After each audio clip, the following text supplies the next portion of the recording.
新加坡财政部长黄循财周一出席了美国智库彼得森国际经济研究所2022年宏观周活动。这是黄循财上周被确立为新加坡第4代领导班子领军人后的首个出访行程。谈及中美关系时，黄循财表示，中美关系是世界上最重要的双边关系，各国都希望双方能继续交流，找出在共同关注的议题上合作的方法。这一表态实际上延续了新加坡的官方立场。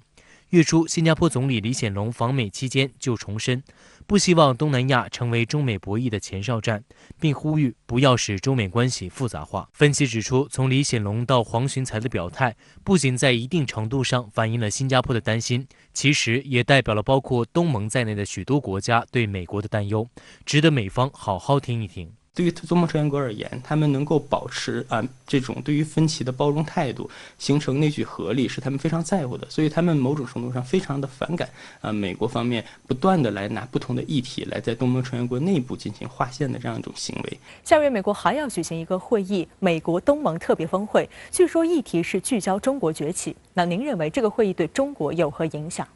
美国东盟特别会议美国以前呢就单方面宣布过开会的日期是今年的3月下旬，但后来呢会议有延期了，去美国的呢只有新加坡领导人。现在呢美国再次宣布开会，讨论的议题也是老调重弹，要美国和东盟呢共同致力于推动一个自由开放、安全、相互关联和充满活力的印太地区。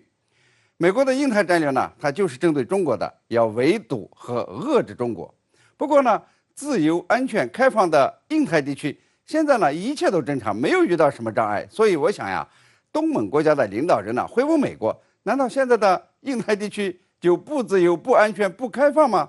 实际上呢，因为美国等国家的干扰和捣乱，原本和平稳定的印太地区，现在呢出现了一定的波澜。你比如说，美日印澳4方联盟呢要拉韩国家门，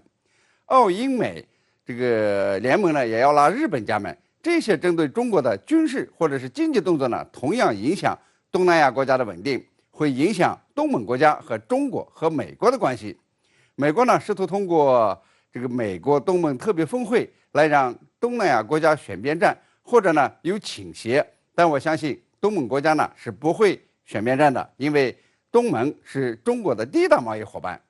东盟今后的态势呢仍然会延续经济上靠中国，安全上偏美国的传统，在中美间保持动态平衡。换句话说呢，东盟不会成为美国印太战略的棋子。新加坡第4代领导人黄循财说，围堵中国很傻，把中国排斥在现有国际体系外，对世界、对美国都是高度不稳定的。那我们怎么来理解这种说法呢？黄循财说了一个简单的事实：你可以围堵别的国家，但围堵中国、排斥中国呢是无法实现的。一是中国很大，即便没有与国际社会循环起来，中国呢照样能够生存发展；二是没有国家，包括美国，能够围得住中国、堵得住中国的。相反呢，你越是排斥中国，中国人的自力更生的精神越强，开发本土科技的能力更强，还会呢这个自己制定国际规则，形成与现行规则不同的平行的规则。因为呢，中国是有这个能力的。当世界上出现2套这个国际规则，那必然呢会增加世界的不稳定性，同样呢会加大美国的不稳定性。所以说呢，那么最好的方式呢就是中美合作共赢。美国呢你就别动不动呢来围堵、遏制、脱钩、制裁什么的，这个美国呢是堵不住中国的。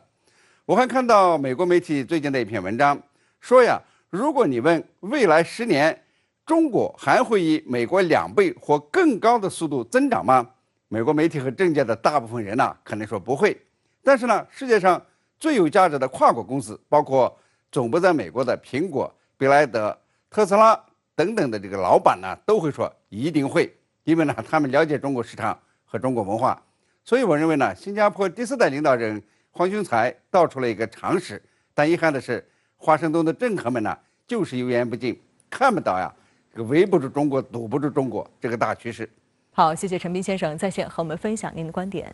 谢谢。